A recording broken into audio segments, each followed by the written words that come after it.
ഗാസയിലെ റാഫേൽ പ്രവർത്തിക്കുന്ന GHS മാനുഷിക സഹായ കേന്ദ്രത്തിൽ വെടിവയ്പ് ഉൾപ്പെടെയുള്ള ആക്രമണങ്ങൾ നടന്നുവെന്ന വാർത്ത നിഷേധിച്ച് ഗാസ ഹ്യൂമാനിറ്റേറിയൻ ഫൗണ്ടേഷൻ.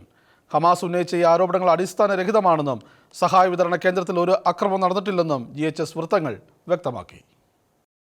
തെക്കൻ ഗാസയിലെ റാഫയിൽ കഴിഞ്ഞ ദിവസം മാനുഷിക സഹായ കേന്ദ്രത്തിൽ നടന്ന വെടിവയ്പിൽ 31 പേർ കൊല്ലപ്പെടുകയും 80ഓളം ആളുകൾക്ക് പരിക്കേൽക്കുകയും ചെയ്തതായാണ് ഹമാസ് ആരോപിച്ചത്. മിക്ക അന്താരാഷ്ട്ര മാധ്യമങ്ങൾ ഇത് ഏറ്റുപിടിക്കുകയും റിപ്പോർട്ട് ചെയ്യുകയും ചെയ്തിരുന്നു. സംഭവ സമയത്ത് ആയിരക്കണക്കിന് ആളുകൾ അവിടെ ഉണ്ടായിരുന്നുവെന്നും അവിടേക്ക് വന്ന ഇസ്രായേൽ സൈന്യത്തിന്റെ ടാങ്കിൽ നിന്നും വെടിവയ്പ് നടത്തുകയായിരുന്നുവെന്നുമാണ് ആരോപണമുണ്ടായത്. എന്നാൽ ഈ ആരോപണം ഗാസ ഹ്യൂമാനിറ്റേറിയൻ ഫൗണ്ടേഷൻ തള്ളിയിരിക്കുകയാണ്.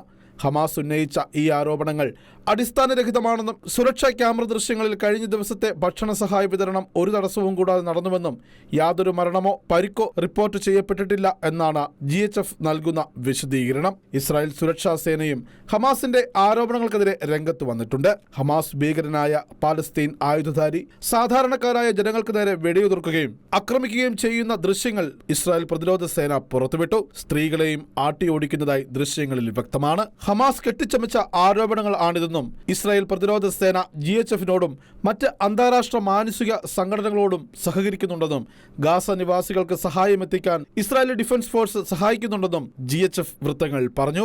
അതേസമയം മാനുഷിക സഹായ കേന്ദ്രത്തിന് കിലോമീറ്ററുകൾ അപ്പുറത്ത് ചില സമയങ്ങളിൽ ആയുധധാരികളായ ഹമാസ് ഭീകരരെ കണ്ടതായും അവരുടെ ദിശയിലേക്ക് നിരീക്ഷണ വെടിവയ്പ് നടത്തിയെന്നും ഇത് ഭക്ഷ്യ വിതരണ കേന്ദ്രവുമായി ബന്ധപ്പെട്ടതല്ല എന്നും ഇസ്രായേൽ സൈനിക വക്താവ് വ്യക്തമാക്കി. അതേസമയം US ഇസ്രായേൽ സംരംഭമായ ഗാസ ഹ്യൂമാനിറ്റേറിയൻ ഫൗണ്ടേഷൻ ഗാസയിൽ 6 ദിവസത്തിനുള്ളിൽ 47 ലക്ഷം ഭക്ഷണ കിറ്റുകൾ വിതരണം ചെയ്തതായും റാഫയിൽ പ്രവർത്തിക്കുന്ന 2 കൗണ്ടറുകൾക്ക് പുറമെ ഉടൻ ഖാൻ യൂനിസിലും മറ്റൊരു കേന്ദ്രം തുറക്കും.